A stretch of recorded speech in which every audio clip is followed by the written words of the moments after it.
ఒక మహానుభావుడు నాకు వెంటబడి ఒక అద్భుతమైన మంత్రం ఇచ్చాడు. అప్పటికే నాకు గాయత్రి ఎలాగూ ఉన్నది అనుసరించి నా జీవితాన్ని, జీవన గమనాన్ని మొత్తం మార్చింది. లైఫ్ స్టైల్ ఏంటి సార్? మీరంతా మీ ఆరోగ్యం వెనకాల మీ జీవన శైలి ఏమీ కొత్తగా ఏమీ లేదు. మన పెద్దవాళ్ళు చెప్పినటువంటి సంధ్యావందనాదులు చాలా చిన్న విషయాలే, ఇవన్నీ సహజముగా ఉన్నవే, కొత్త అలంకారాలు ఏవీ లేవు. అమ్మవారి ఒక నిరంతర ఉపాసన. నేను స్నానం చేస్తున్నా, ఏ పని చేస్తున్నా, భోజనం చేస్తున్నా, ఎప్పుడూ అమ్మవారి ధ్యానం అయితే మనస్సులో వీడదు. ఆమె అవధాన సరస్వతి రూపముగా నిరంతరము అష్టాదశ భుజ ఇష్టఫలప్రద శ్రీదేవి త్వాం నమామ్యహం. ఇలా ఏ క్షణం చూసినా ఏదో ఒక్కటి వస్తూ ఉంటుంది. ఉదయాన్నే మా పిల్లలు ఏదో పద్మాలు అవి తెచ్చిపెట్టారు, తామరలు. ఉదయం చూస్తున్నాను, అక్కడ పద్మాలు కనిపిస్తున్నాయి పొద్దున్నే వికసించి. పద్యోద్భవే దేవి పద్మోద్భవే అన్నాను. పద్యోద్భవే దేవి పద్మోద్భవే. అది పద్మమే, నాకు పద్యమే.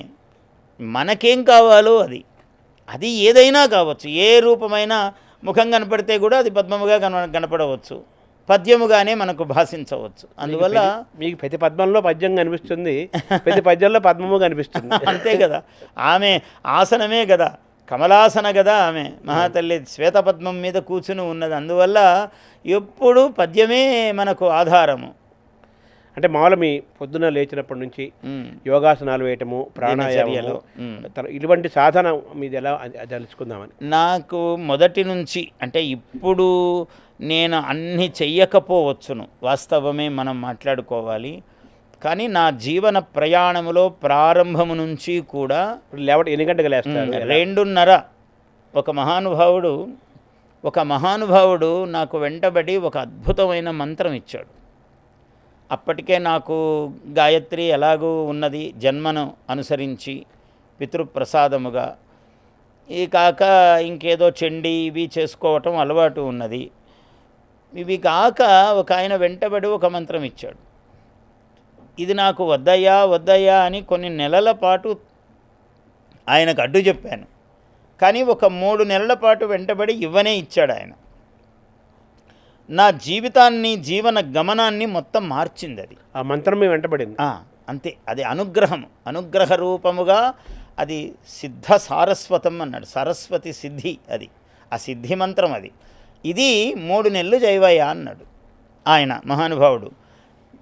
ఇచ్చినప్పుడు అంత అయిష్టంగా ఉన్నాను. అంటే అయిష్టము దేనికి అంటే నేను నిర్వహించలేనేమో, చెయ్యలేనేమో అనే భయము చేత అంత వద్దన్నాను.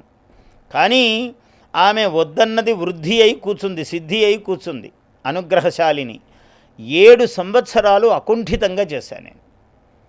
ఆ 7 సంవత్సరాలు చేసిన మహిమ ఎన్నో సంవత్సరాలు ఆ సమయానికి మహా అయితే ఒక అరగంట ఆలస్యం కావచ్చు, కానీ అదే సమయానికి లేవటం అన్న జీవన విధానం అలవాటైపోయింది.